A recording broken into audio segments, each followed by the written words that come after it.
I'm gonna Awesome. Yeah, the wounds of honor are often self-inflicted. Honor is something that each of us is born with. Honor is something that we cannot give away. Honor is something that cannot be taken. Honor is something that only must not be lost. Drew, Dave, thank you ever so much. We did the conference a couple of months ago. And my dear friend, Jerry Crispin, he led a panel around diversity and inclusion. And we talked a bit about the future of work as it relates to what is it going to look like through the lens of D&I. Incredible conversation. Short, but incredible. And I know that part of that conversation led to the forming of this particular event today. So I appreciate both you and Dave for saying and suggesting and doing what it took to bring this conversation to people from Nepal, London, Paris, North Carolina, Philadelphia, New York by way of Nebraska. We see all of that. We got a great range of individuals that are viewing the information that we have today. Speaking of range, we have some incredible speakers lined up later in the day.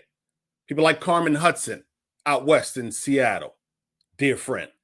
People like Anoop Gupta, Seek Out, good friend. And Anoop, if you're watching, I want you to know that I added Seek Out in my starter kit. I'm a man of my word, honor. My dear friend Julie Sowash, I do a podcast with every single week, Crazy and the King, later in the afternoon, and so many other incredible voices. And because we have those voices, I'm going to focus on something different than the technology. I'm going to focus on something different than the ability to put the Boolean string together. I'm going to focus on something different than employer branding and messaging and process. This morning, we're going to focus on your heart, the hearing. So what I want is for you to spend 20, 25 minutes with me. I want you to step back from your keyboard. Just get comfortable in your seat, and I want to go on this journey, a vocal journey that speaks to the importance of why we should have inclusion and representation. I was on a conference on yesterday, and one of the questions from the audience came, and I couldn't see the people because I wasn't on video. I had technical difficulty. So I had to have the question read to me. And the question that was read to me was, all of these D&I efforts seem to be focusing on Black people. They seem to be focusing on Black people. So I had to sit for a moment. Had to sit just for a moment and figure out how to process that question. Because I didn't want to rush to judgment, but I was borderline offended. But I had to process for a moment. And I share that with you because two of the most powerful words in our lexicon are love and process. And so on this morning, I'm hoping that as we take this vocal journey, you will know that I am speaking to you out of and through love. I am hoping that as we take this vocal journey, an aspirational journey, that you understand how to process what it is that I'm saying. And so even if it's a bit uncomfortable, if it challenges how you do work inside of your organization, that I'm doing such out of love. And so without any further delay, let's have a conversation around honor. Honor. Honor is something that each of us is born with. Honor is something that cannot be taken. Honor is something that cannot be given. Honor is something that must only not be lost. It was said by Morgan Freeman in The Last Night on Netflix. It was 2011. And I found myself seated at a desk in my office. And I had a conversation with a woman in Delaware. And the conversation was just about 5 minutes in duration. It was around networking, which is something that we do and we do exceptionally well as practitioners. Throughout the course of that brief conversation, what I shared with her was, you are probably an incredible individual in doing what it is that you do. It's the same way that I would speak and greet each and every one of you on this webinar. I said, you are an incredible individual, I'm assuming, at the work that you do. And I said, I'd love to network with you because I'm confident that you might know one or two individuals in the Baltimore, DC region that could perform the same way that you do. Like, I know you have a couple of folks inside of your LinkedIn connections, on social media, maybe in your email, people that do exactly what you do that might be underrepresented in the industry. She agreed with me. She said, oh, I absolutely know some people, white woman. She said, I absolutely know some people. 30 minutes later, she got fired. Now, she didn't get fired because she had a conversation with me. She got fired because of her performance. You see, my assumption was a bit wrong. It was in good measure, but it was wrong. And so apparently she had been fired because of her performance. Here's what she did. This woman called my client because I revealed to her who I was recruiting for. She called my client and she said to them, I could do the job that your recruiter, Torin, is recruiting for, but I can't apply for it because he said he wanted an underrepresented talent. That probably means he wanted someone black or brown or other than a white woman. And so because he said that to me, I'm going to file an EEOC complaint against your organization. I don't know what happened after that, because this is what's coming to me from the HR and the legal team of my client, who 30 days before had said, Torin, I want you to build us a D&I strategy that we know can impact change for the clients that we serve. They were in the food service business.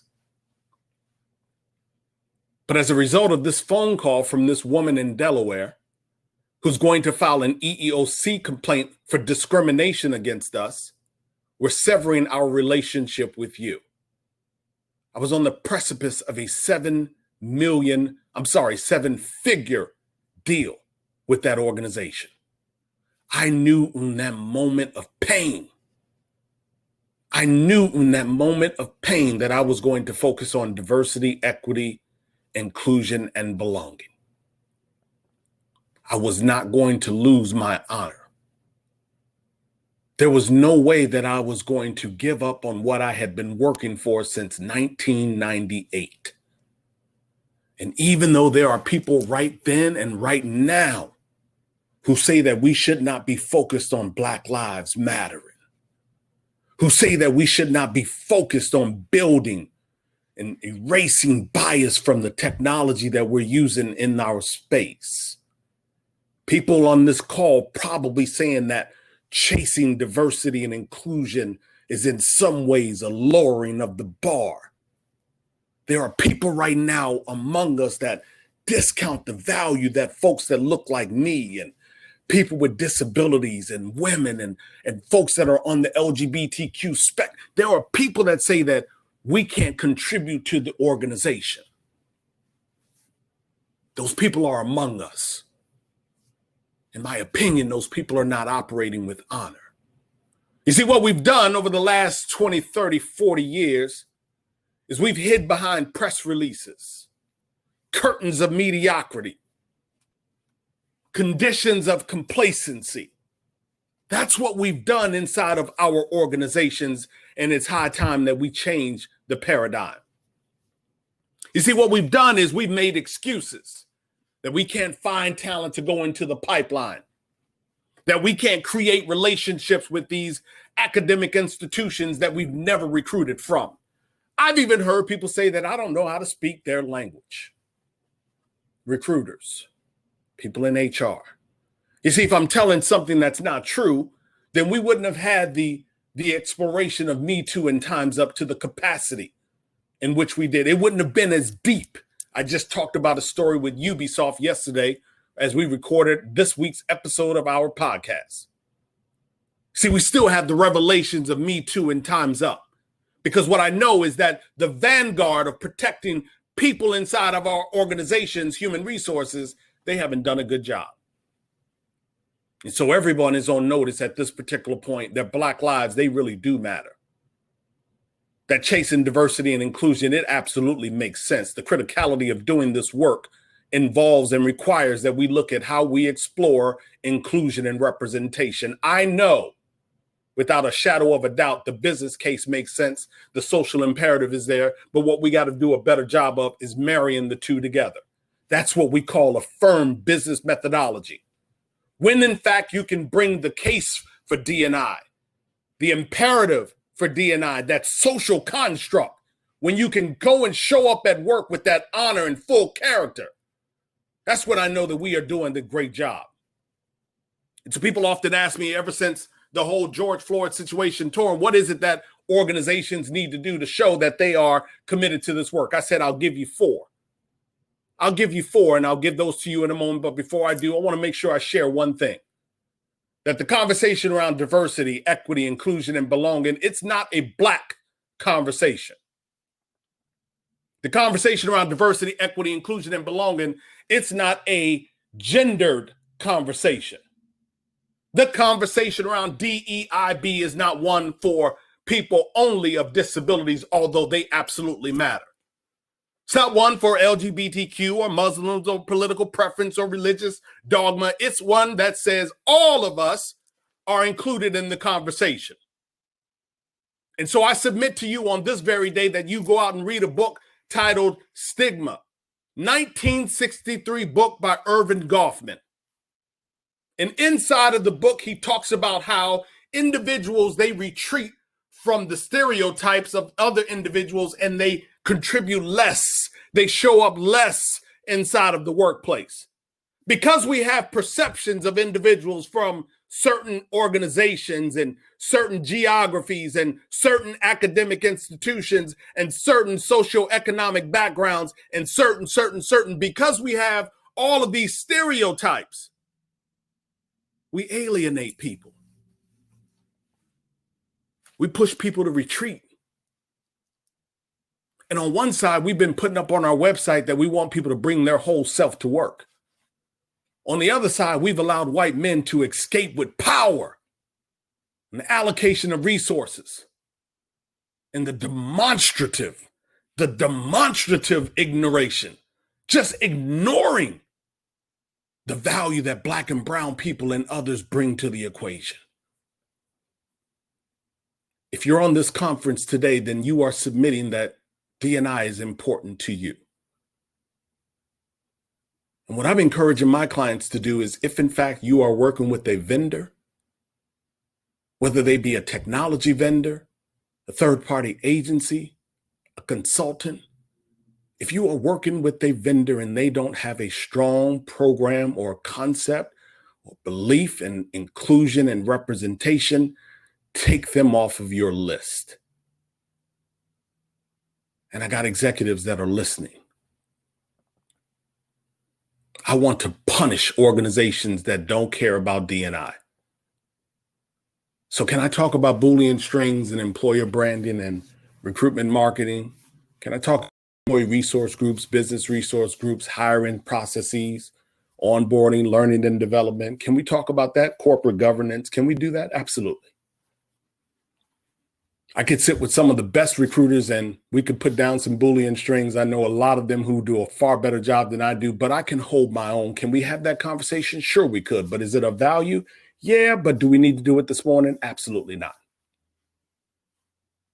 What I want is for you to think about honor and how you show up inside of your workplace. and you approach what you and the organization say are important. I want you to think about you and honor and how you show up inside of your workplace and how you say that D&I is important. What is it that you are willing to do differently? How are you going to agitate inside of the workplace differently? And so 1963 book by Irving Goffman, it spawned some work from Kiji Yoshino and Deloitte, and they did something back in 2013, 2014 titled Covering.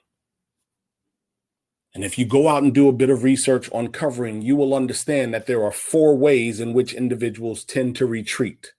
They retreat because of their appearance. They retreat because of their association. They retreat because of their advocacy. They retreat because of their assimilation. They are in some way not showing up completely in the workplace.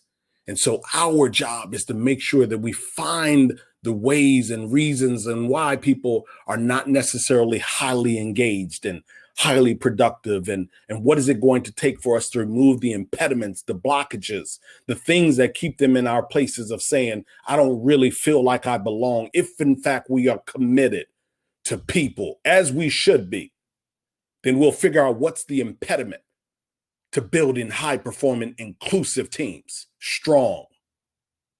I want you to review covering. But people over the last 5-6 weeks and the last 5-6 years, they've asked me, Torin, what is it that we need to do as organizations? And so what I want to share with you as we close out this piece of the conversation, what is it that we want organizations, every single organization, to do? Beyond the 140 or 280 characters that you dropped on Twitter when you said Black Lives Matter, these are the things that I want you to do.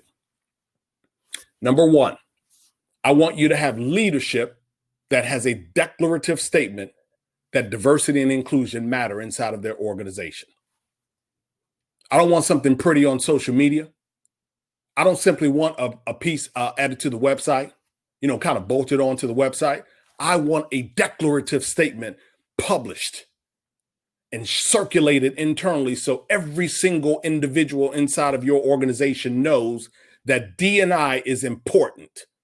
And I never said that this was predicated on size. Small startups, mid-sized organizations, community groups, religious organizations, enterprise companies. I want a declarative statement that diversity and inclusion is important inside of your organization. For those organizations that are not willing to give one, I want to see them go out of business. I am adamant about stamping out racism. There is absolutely no way that I am going to allow this moment to escape us without applying pressure to every single client that I work with. A declarative statement, number 1, D&I has to be important inside of our organization. You want an example? Read the shareholder report done by Larry Fink in December of 2018.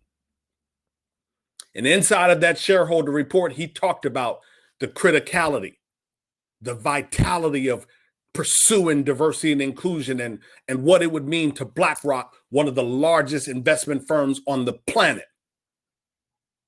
Read the shareholder note from Larry Fink, December of 2018. The second thing that I'm telling every individual is that your leadership has to be willing to reallocate resources. That means people as well as dollars as well as time. We got to be able to look at this situation and this process a little bit differently. How is it that we go about instituting technology into our stack? How is it that we look at allocating the budgets for our employee resource groups, affinity groups, BRGs, business resource groups? What are we doing when we're looking at supplier diversity? And when I say supplier diversity, I'm not talking about going out to an organization and simply bringing them on the vendors list so that they can cook meals and DJ holiday events and all of that. I'm not talking about that only. I'm talking about, as an organization, you reallocate resources. So as a leader, I want you to take some money and put it inside of a black bank. Once again, I ain't say the size of the organization. I didn't say how much money, but I said I want you to make a declarative statement. So I want you to take some of the corporation's money and I want you to put it inside of a black bank. Show us that Black lives really do matter. Show us that this moment that we are in, you want to be on the right side of history. You want to change the narrative and show that we can work and be better together. So I want you to reallocate resources. And then last but not least, what I want you to do is hold people accountable. You see, I said in the beginning of the conversation that we have for 30, 40 years, we've allowed people to hide behind the curtain of complacency. We've allowed Black and brown people, people that are LGBTQ, we've allowed others that are underrepresented to struggle and be locked out of opportunity. But what you need to know is that a condition of progress is to allow those that are suffering to speak their truth. And right now, that fervor that you hear in streets all across this country and the world, those are individuals that want to speak a different truth. And so we got to hold people accountable inside of our organization. You see, it's high time that we not allow the excuses of a war for talent, a 1996 or 97 phrase to still be something that we are uttering in 2020. The war for talent, if I see that on any blog post, any recruiter, any messaging, I consider them to be an individual who is lazy. Sure, there's always been a fierce fight for some of the best talent on the planet. But we can do some things a little bit differently. We can work to build up the skill. We are talking about Code 2040. Why? Because we can build up the population that we want to hire. We can do some things differently. Honor. A declarative statement. A reallocation of resources. A holding of people accountable. It's what's required if we are going to shift the narrative around diversity, equity, inclusion, and belonging. And for me, it doesn't have to be a punitive conversation. I actually see one of promise. And so even though I say I want to see organizations go out of business, I say people are lazy, I say that we have hidden behind mediocrity, even though I say those things and I absolutely mean them, I know that we can have a conversation of promise. And so as you enjoy all of the talks from today and the networking that you're going to do this afternoon, my hope is that when you sit in your domicile, wherever it is that you are taking in this content, that you are thinking about what is it that I'm going to do differently to advance the effort of D&I in my workplace, inside of my community. What am I willing to do different? Drew, the wounds of honor are often self-inflicted. Honor is something that each of us is born with. Honor is something that cannot be given. Honor is something that cannot be taken. Dave, that honor that I speak of is something that must not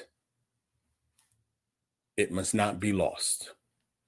Thank you ever so much.